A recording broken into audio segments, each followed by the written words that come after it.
I think best if the media also join totally. You are the ones who can take the message to the people and to explain to them and make them understand the problems that we are having, the dangers we are having with regard to tobacco use and problems we have, government is having with regard to tobacco control because of the interference of the tobacco industry. ගෙදරට ඉතුරු වුණා නම් ගෙදර පෝෂණය දරුවන්ගේ අධ්‍යාපනය ගෙදර වැඩි දියුණුව වලට දුම්කොළ කියන්නේ ඇබ්බැහි කාරකයක්.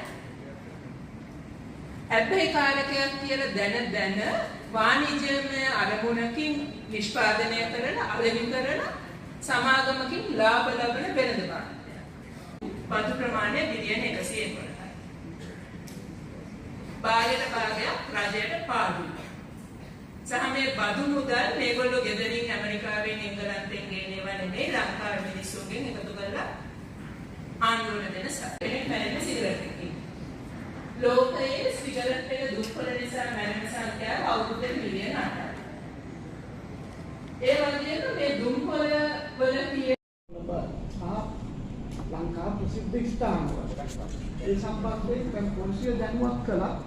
පොලිසිය යම් පියවරල් ගන්න නැහැ. දැන් මෙතනින් එළියට ගියාම කාටවත් දැනගන්න පුළුවන් ප්‍රසිද්ධ ස්ථානවල දුම්පානය කරනවා. ඔබතුමාලා මේ සම්බන්ධයෙන් පොලිසිය දැනුවත් කිරීමක් හෝ නැත්නම් මේකට මැදිහත් වීමක් කරලා තියෙනවා. මම දන්නේ මේ සියලු ප්‍රශ්න නාටකයකට අදාළ ප්‍රශ්න අසනායක සභාපතිතුමා නැහැ. නමුත් ඒක පනතේ පැහැදිලිව තියෙනවා. And track improvement over time.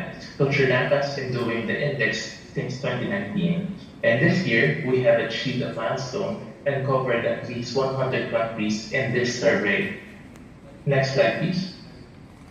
So the main finding of the 2025 Global Tobacco Index is that the tobacco industry has become Moragahakanda ජලාශය වගේ 3ක් විතර ප්‍රමාණයක් වාර්ෂිකව දුම්වැටි නිසා අපේ රටට ආර්ථික වශයෙන් අහිමි වෙනවා.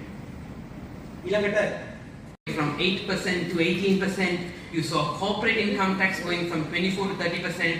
When all tax rates went up, taxes on cigarettes fell. They fell from the first two rows that I read. What you see is that යම් කියන්නේ රජයේ ප්‍රතිපත්ති සටහන් ඒ සියලුම දේ පුළුවන් තරම් තියාරු කිරීම, ඒවට විරුද්ධ වීම සහ පරක්කු කිරීම. එතකොට ඒක මේ